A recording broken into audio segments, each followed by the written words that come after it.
1974. No, that's not the year I was born. I wish I was born a couple of years before that. But 1974 was the first year we saw the Porsche 911 Turbo.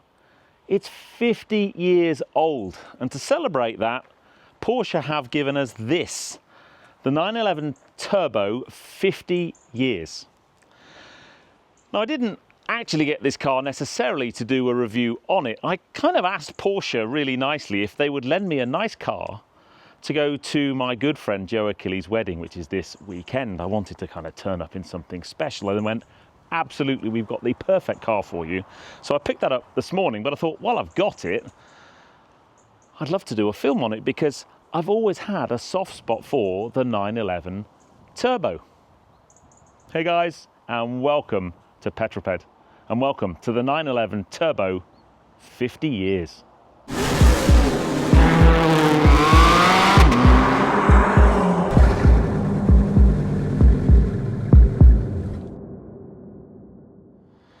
Now, I'm going to start off this review by talking about the number plate, because this is maybe Porsche GB's most famous number plate. They've got some really cool ones. They've got A911, they have OPR 911, which is on the GT3 RS I had recently. But I think for me, 911 hull is the OG.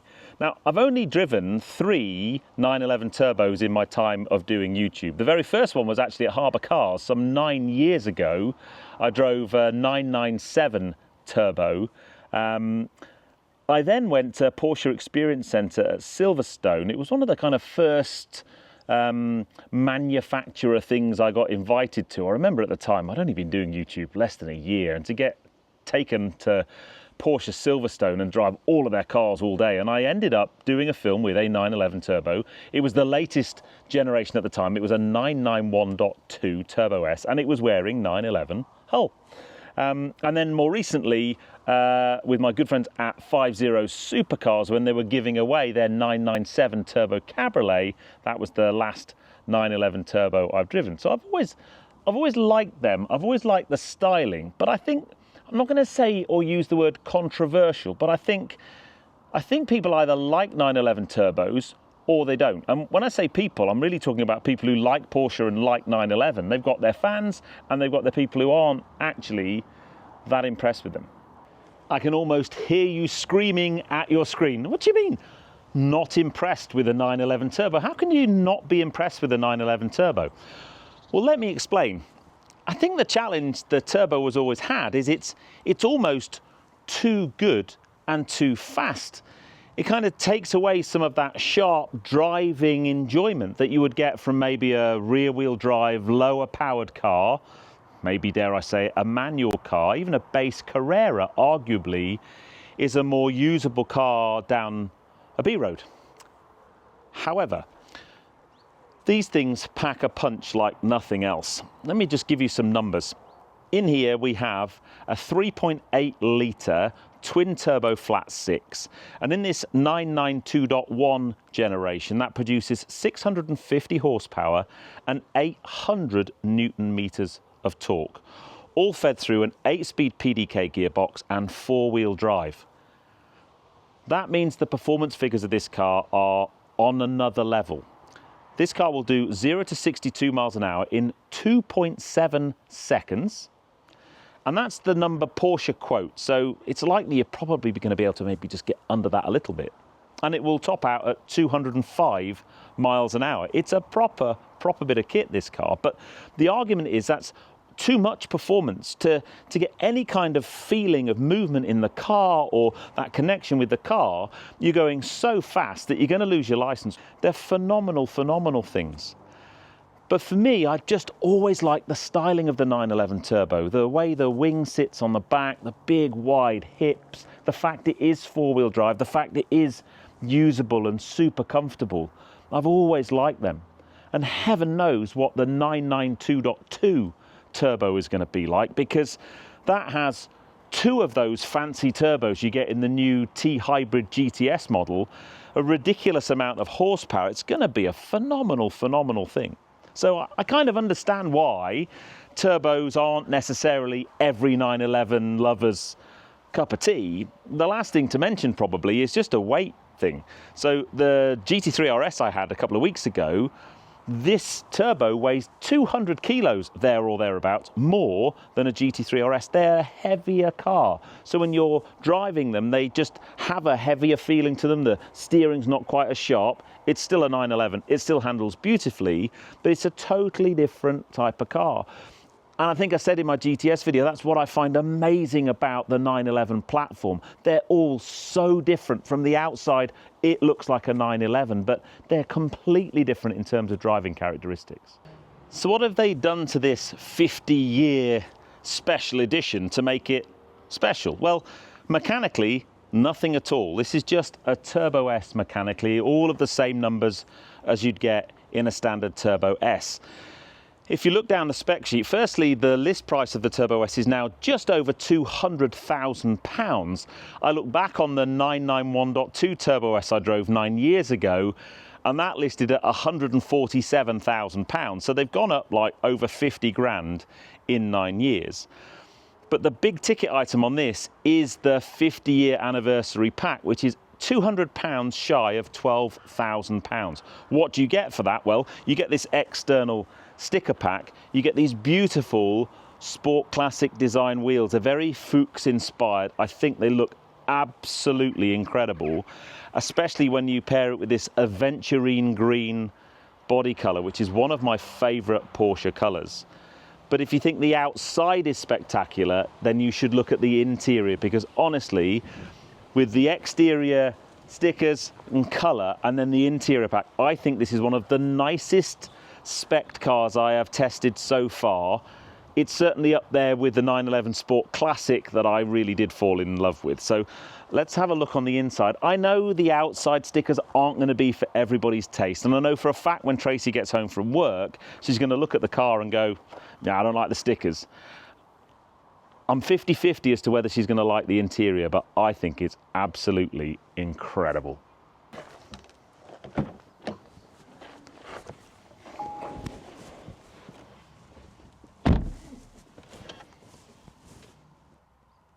This is just dreamy in here. First up, I've had 3 911s on test in the last 3 or so weeks, and the other two both had the buckets. These have got the kind of nice 18-way adjustable seats, and they're just so comfortable, easy to get in and out of. It's got seats in the back. It just makes it feel so luxurious in here. But it's this tartan trim on the seat centers, on the dash, on the back of the seats, on the rear seats, on the door cards. Oh man, it's just perfection for me. Absolute perfection. Other things I love about this car is it has a sunroof, a tilt and slide sunroof, and that just lets so much light in here. I know that's going to be a big hit with Mrs. Greaves. And then the rest of it is 992 911, so the horrible gear stick thing I don't like, but it's just, oh. And then when you look at the other details, you look at the dash, and it's the same as the Sport Classic. The numbers on the analog rev counter have got this green background, and when you start the car, the numbers on the speedo have got this green color. They're just so classy. Sport chrono clock there. It's just a wonderful, wonderful place. Racetech's headlining. I mean, the one thing I haven't said, so base price 200 grand, this car on the road £222,000, so it is a lot of money. However, this is just interior car perfection. With the exception of that, I'd like a nice proper kind of gear lever. Like they brought back the 991.2 gear changer. This car would be literally perfect. Anyway, this review is all about driving. Now, I'm not quite sure what my driving plans are for this review. We're taking this car up to Joe and Lou's wedding, and that's up near Silverstone. I'm doing some filming tomorrow. I'm going to be using this as my commute car. Just want to get my head around it a little bit.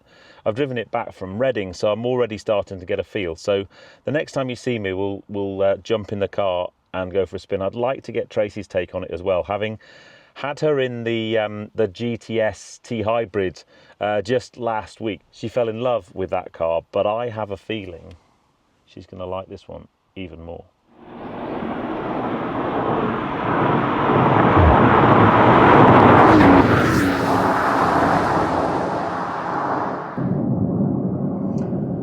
Well, it's now a few days later, and actually we've done quite a lot of time and miles in this car, just approaching 400 miles in total. And I have totally and utterly fallen in love with this car. And if I didn't lust after a Turbo S before, I certainly do now. And also I totally get them as well. This car is just brilliant as an everyday car. It truly is a supercar that you could use every day. And I'm going to use the word supercar because I don't think it's one that's often associated with 911s. I think with supercars you always think about Ferraris and Lamborghinis and McLarens. But this is a 650 horsepower, massively rapid, beautiful looking supercar. I don't have to put it on a trickle charger every night, and I can just get in it, starts first time on the key, and you can sit in it for hours and hours, dispatch long journeys in comfort, have a podcast, listen to the amazing Burminster hi-fi. These seats are so comfortable, this interior is so luxurious. It's a beautiful place to do any journey, short or long. And I now also get, when I was looking to buy a 911 earlier this year, although my sights were firmly on a GTS Cabriolet, I did think, I wonder if I could maybe get a 991.2 Turbo or Turbo S Cabriolet. And the fascinating thing is when I did that, there's an awful lot of Turbo and Turbo S's out there on the used market with lots of miles on them. They all generally have 30, 40, 50,000 miles, maybe more. They're clearly cars that get used a lot, and I think that speaks volumes for the 911 Turbo. It is a car that people buy that give you the performance and the usability. And I think in that respect, it's almost a unique car. So just the general driving impressions, I didn't get Tracy on camera this time. It was quite funny because she really fell for that 911 GTS T Hybrid that we had the week before. Absolutely loved that car.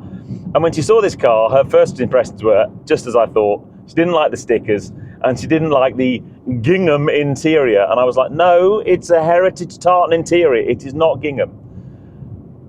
But then she drove the car and we went up to Joe's wedding, which was an amazing, wonderful event, by the way. And Tracy drove the car back late at night, 2 hours, absolutely loved the drive. The headlights were amazing, the roads were quiet. Yeah, she really, really did enjoy it. And I kind of the next morning, I'm like, so what was the Turbo like yesterday? Did you enjoy it? She's like, oh my God, what a wonderful car. So it passed the Tracy test and it passes my usability test. But I can't film with this car without talking about its performance. So let's go and find some nice bits of road. And whilst most of the time I've been driving it in sport mode, I'm in normal at the moment. And just by the way, fuel economy wise, if you push on, it's not great, but we've averaged 21.7 miles to the gallon in our 400 miles. I've literally just clicked over 400 miles since I picked up the car. 9 hours of time sat in this car. Anyway, let's go and find some nice roads.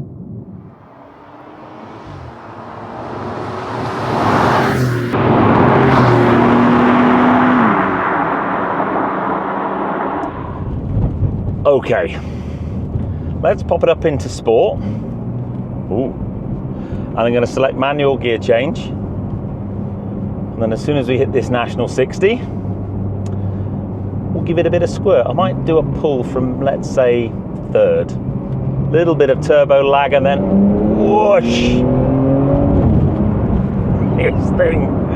Oh my days. If you want a car that has a kind of Jekyll and Hyde character,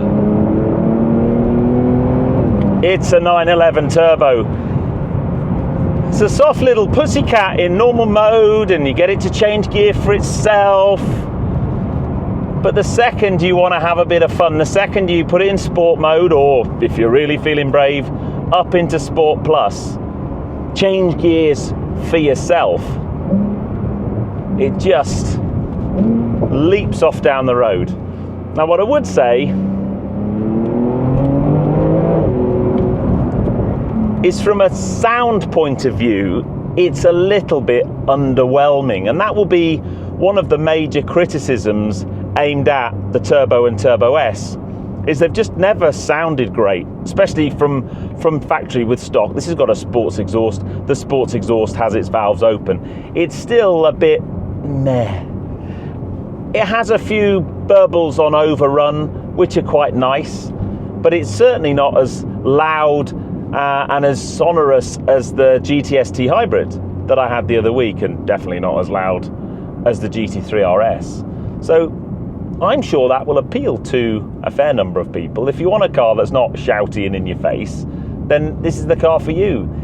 If you want a car that has a real flat six noise, and the more you rev it, the more auditory pleasure it gives you, I just don't think you're going to get that from a Turbo S. I'm sure it would probably change if you changed the exhaust. If you had some kind of aftermarket system on it, I'm sure you could enhance the noise that it makes. But from stock, it really is a little bit underwhelming. Safe to say, though, that the performance isn't underwhelming. No, there's no way that you're going to ever hear someone say, you can just hear the blah, blah, blah, that the performance of one of these pheasants are such silly creatures. It's almost so quick that if you're changing gear for yourself, the gear changes are super slick, typical PDK really, but the revs move so quickly that you really do have to be on your A game to make sure that you pull the upshift paddle in time before it hits the rev limiter, because things happen so quickly. Because at the same time you're doing that, you're also concentrating on the road ahead to make sure that there aren't any pheasants in the middle of the road. You can tell it's shooting season. Come on, out the way, out the way. Yes, thank you. No, come on, there we go. No, that one's going to take off. Unbelievable. Here we go.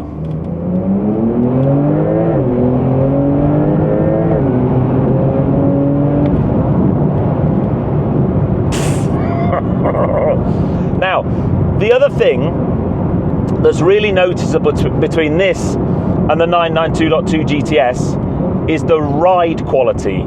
This has a much firmer suspension setup. It's not crashy, but it is quite firm, and you'll feel the car kind of just moving around a bit. It's the one thing I'd almost like an extra setting in the suspension, just to knock the dampers into a slightly softer mode and just absorb some of the bumps. You just find yourself, the car's moving around. I mean, it gives you a really nice, engaged, sporty drive, but it is quite firm. And when you come out of a corner,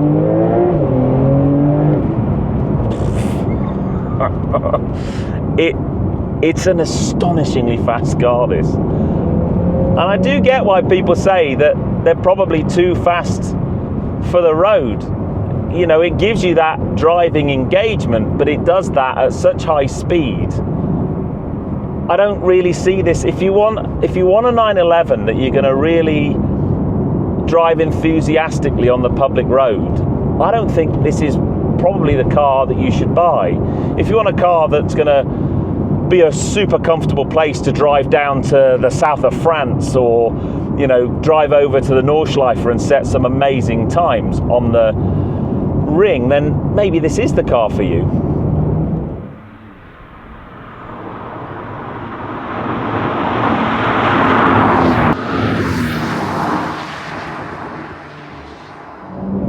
But it's just the way it delivers its pace.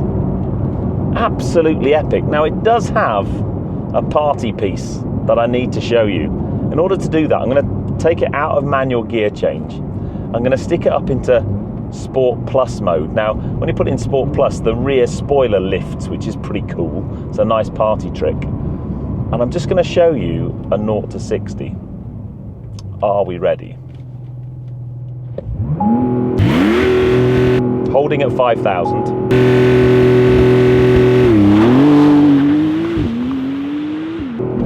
Whoa. 60. That's 0 to 62 miles an hour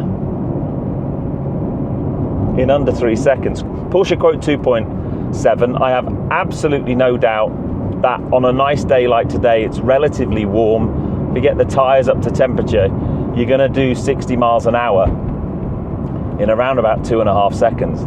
Now that is nuts. And it's the way it does it. It can do it time after time after time. Because it's four-wheel drive, when it hooks up, as long as you kind of have a nice firm grip on the steering wheel, it doesn't feel like it's going to spear you off into the undergrowth. It just hooks up and it just goes down the road, and it accelerates at such a rate. It really is an impressive bit of kit. I mean, come on. Wowzers.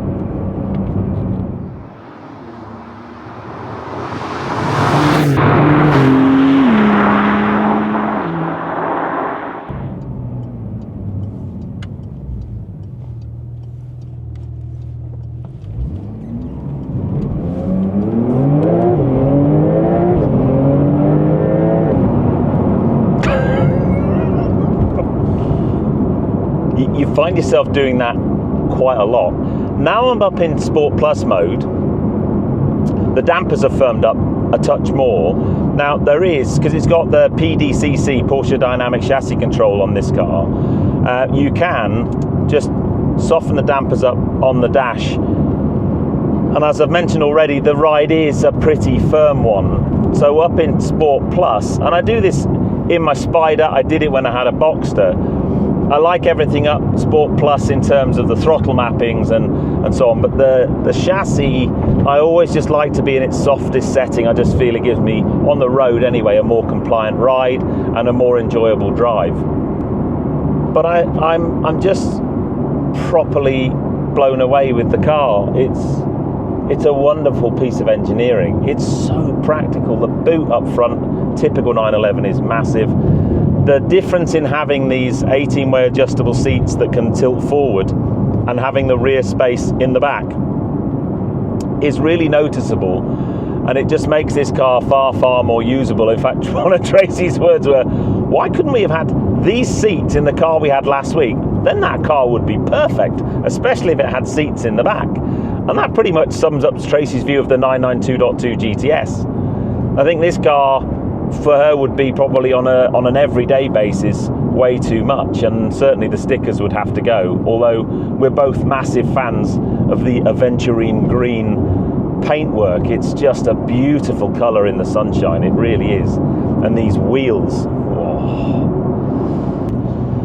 Anyway, let me know what your thoughts are. Are you a 911 Turbo or Turbo S fan? I'm going to put Turbo and Turbo S in the same kind of sentence. I know the S is the next step up and it's got more power and so on, but I always think of the two together. I always think when I'm looking at buying one, the Turbo is my kind of budget, the Turbo S is my kind of aspiration, if that makes sense. But this car will go back to Porsche GB tomorrow, and I will be sad, because it's a wonderful, wonderful thing. 50 years of the 911 Turbo, and this interior, this exterior of this car is just a special thing. Well, anyway, if you enjoyed that, please give me a thumbs up. Comments below are always welcome, and if you haven't done so already, please subscribe to Petrol Ped for plenty more content to come, and I'll see you on the next film. You take care, guys. Drive safe.